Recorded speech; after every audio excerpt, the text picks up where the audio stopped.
Welcome back. Well, they say the best way to learn is to do, and the University of North Florida is today here on First Coast Connect announcing a new program to require students to do just that, hands-on learning. Here to tell us about it is Erin Richman. She's the Associate Vice President of Student Success at UNF. Good morning, Erin. Good morning. We're also joined by Elma Bektic, a UNF senior. She's graduating tomorrow, Elma, Yes. with a double major, marketing, finance, and international business. Hey, Elma, how are you? I'm doing well. How are you? Good. Congratulations on the graduation tomorrow. That's very exciting.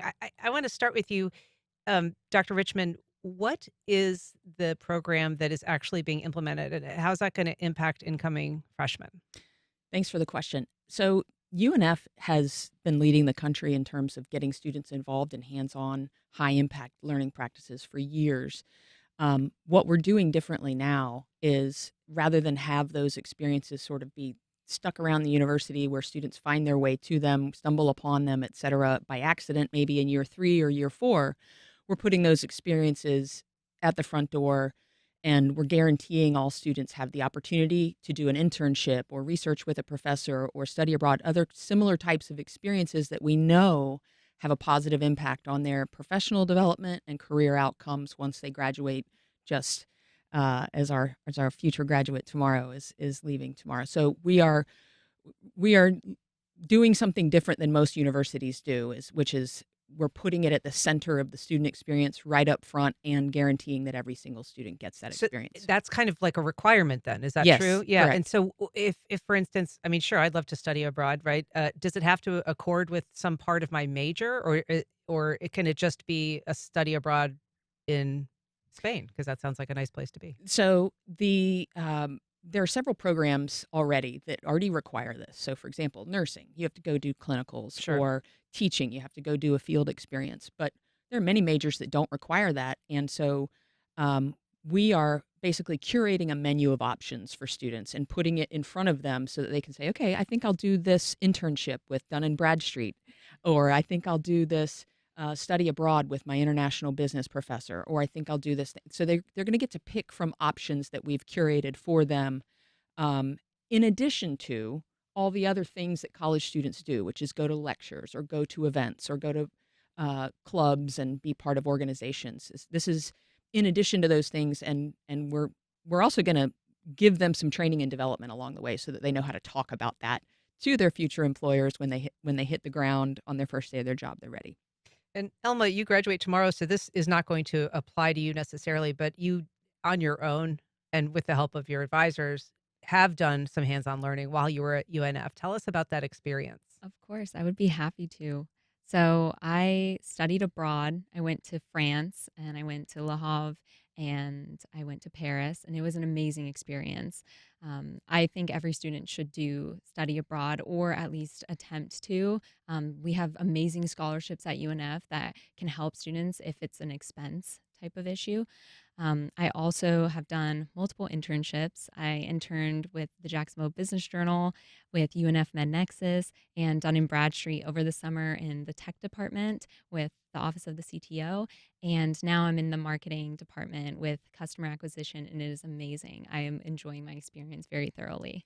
And so what is the difference for you when it comes to that kind of being there and experiencing something versus the classes where you're learning, for instance, about finance?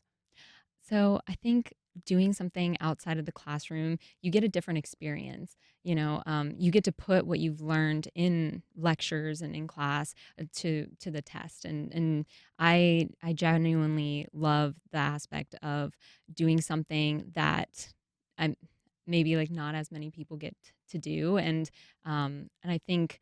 That's a shame that not a lot of people get to do it because it should be something that everyone has the opportunity to do. And um, doing stuff outside the classroom, like interning, it helps you become more resourceful. It builds your resume. It shows you leadership skills depending on what you're doing, and that can't always just be done through a textbook. I would imagine it also boosts your confidence.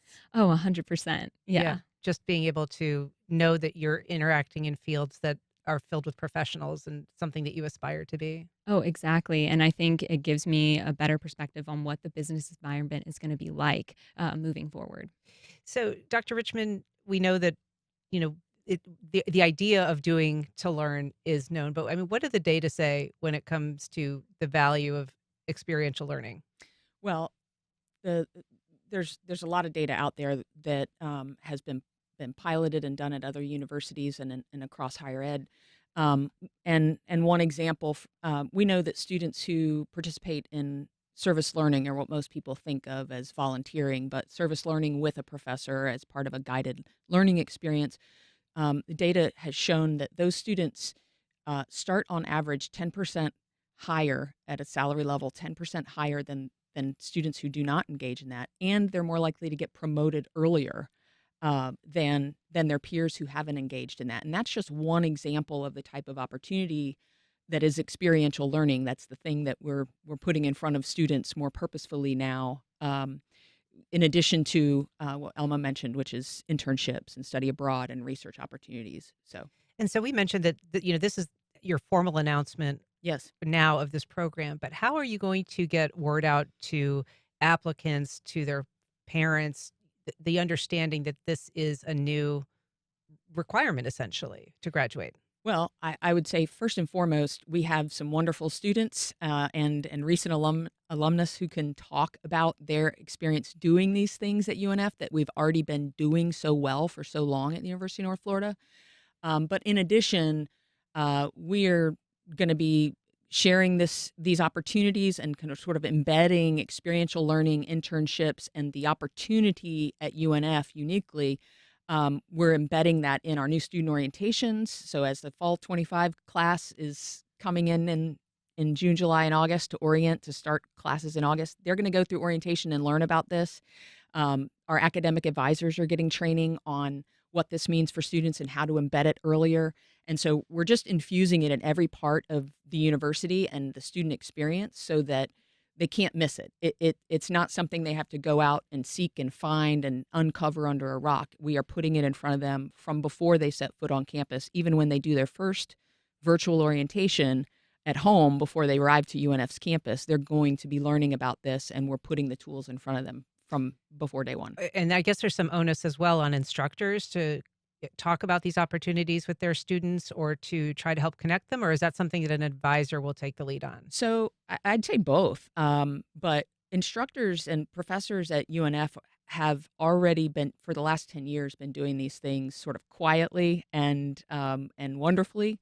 We are merely amplifying it and trying to help showcase what professors have already been delivering, because UNF and Elma and I were talking in the lobby, and she knows, she was talking about how she's had individual relationships with her professors. She goes to their office hours, she gets to know them. So professors are already doing these things. We're more putting them, right at the front of the university experience rather than back in the hallways at the end of the hallway.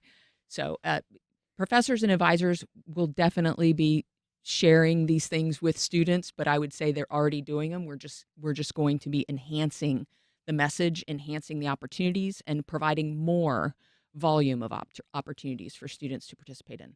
And Elma, your friends at school, were they able to avail themselves of similar opportunities?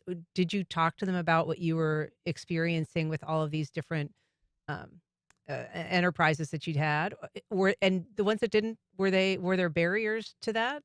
I think definitely a barrier is financial for a lot of students. Being in college is not easy and it is expensive. So I think that was definitely a barrier when it comes to like studying abroad. Internships, I think it's also hard being in the market that we are even now. Getting a job and securing an internship is not an easy feat.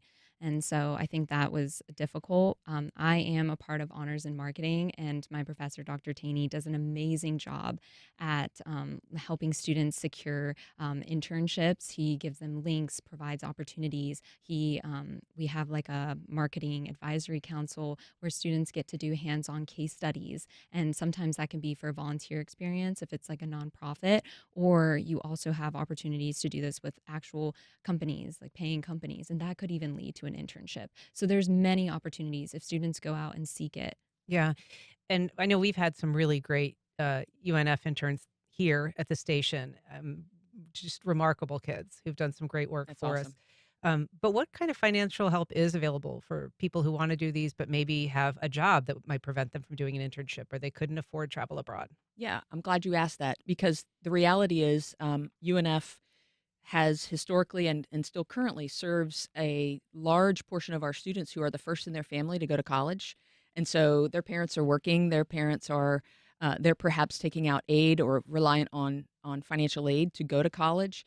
And so the these with this being part of their graduation requirements, they can get financial aid to participate in things, but we are also actively building um, you know, we're actively building financial supports and developing some pathways for students to get financial support because a lot of our students do work and a lot of our students are, uh, How, balancing work and school. right. Well, Dr. Erin Richman, Elma, Bektic, thanks so much for being here and congratulations again. Thank Thank you. you very much.